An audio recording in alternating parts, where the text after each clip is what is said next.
and welcome to another installment of Liberty Nation's Swamponomics videocast. I'm Andrew Moran, Ellen's economics correspondent.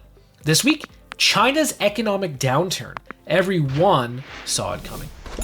The city of Chengdu, which has more than 21 million people, was placed under a lockdown because there were 157 cases of the coronavirus. This was the second biggest lockdown following the central government's disastrous decision to shut down Shanghai for 2 months this past spring, a move that is still rippling throughout the national economy.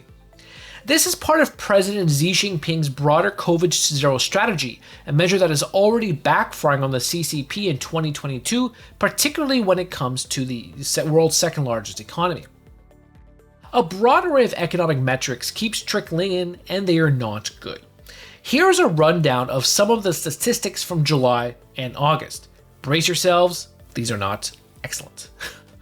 Industrial production rose at less than expected pace of 3.8%.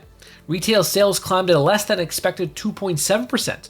The National Bureau of Statistics Manufacturing Purchasing Managers Index was stuck in contraction territory for the second straight month in August. The non-manufacturing and general PMIs eased. The cakes and manufacturing PMI slipped to 49.5. Developments in multiple sectors of Chinese economy have been a cause for concern, be it in the finance industry or real estate market. Market analysts aver that China is experiencing a banking crisis as a so-called perfect storm ravages the banking industry throughout the nation. The crisis becomes so bad that some banks have prevented customers from accessing their deposits. Pearl Liu of the South China Morning Post recently reported, quote, "A debt crisis of size and proportions has brought some of the country's biggest property developers to their knees, while a spate of COVID-19 lockdowns spanning manufacturing hubs and commercial centers in the summer has hobbled output."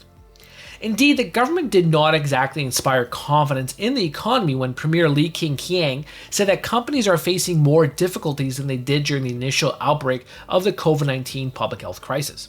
Even the yuan has depreciated this year, sliding nearly 9% against the US dollar in 2022. This is a stunning turnaround after some analysts postulated that the yuan could transform into a safe haven asset amid its appreciation against the greenback in 2020 and parts of 2021. Ultimately, economists are concerned that China's economic outlook could turn a lot more bearish in the third and perhaps fourth quarter. That said, there are also long-term challenges ahead for China, and it has to do with the population. For the first time in 60 years, China's population is shrinking, with expectations that it will peak in 2029 at 1.44 billion. This comes as the country recently abandoned its one-child policy. There is a plethora of factors at play. Marriage rates have collapsed, many families caring for their elderly parents, and the cost of looking after a child.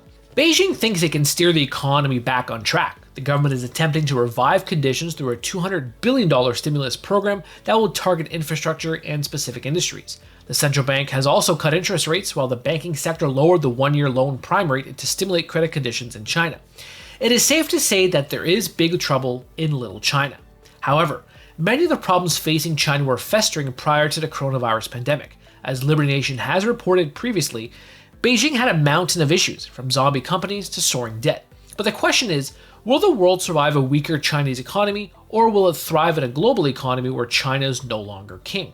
Typically, it has been said that whenever China catches a cold, the rest of the world contracts influenza. This might have been true before the pandemic, but perhaps not so much anymore. Companies are diversifying their supply chains, meaning they are no longer depending solely on China. Beijing owns fewer US Treasury securities, although China still possesses about $1 trillion in American debt.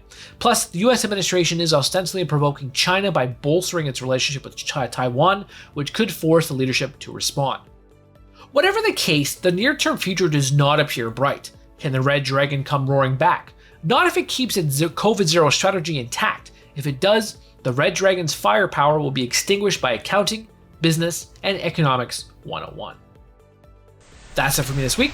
Please read my full Swamponomics column on LibertyNation.com, where I discuss the August jobs report, the White House claiming it created 10,000 million jobs, and Americans working 2 or more jobs. Also, be sure to check out my previous interviews with economist Stephen Moore, Daniel J. Mitchell, and the late Robert Wenzel. Thank you. Entertaining, informative, and just plain fun. Watch Liberty Nation's The Conservative 5. produced by conservatives for conservatives. C5's The Left Free Zone, hosted by Liberty Nation's Lisa K. Donner, joined by a raucous, irreverent panel of authors, deconstructing leftist narratives, debating the hot topics, and remembering to laugh. Join the official conservative safe You only space. did that to piss Jeff off. Liberty Nation's The Conservative 5.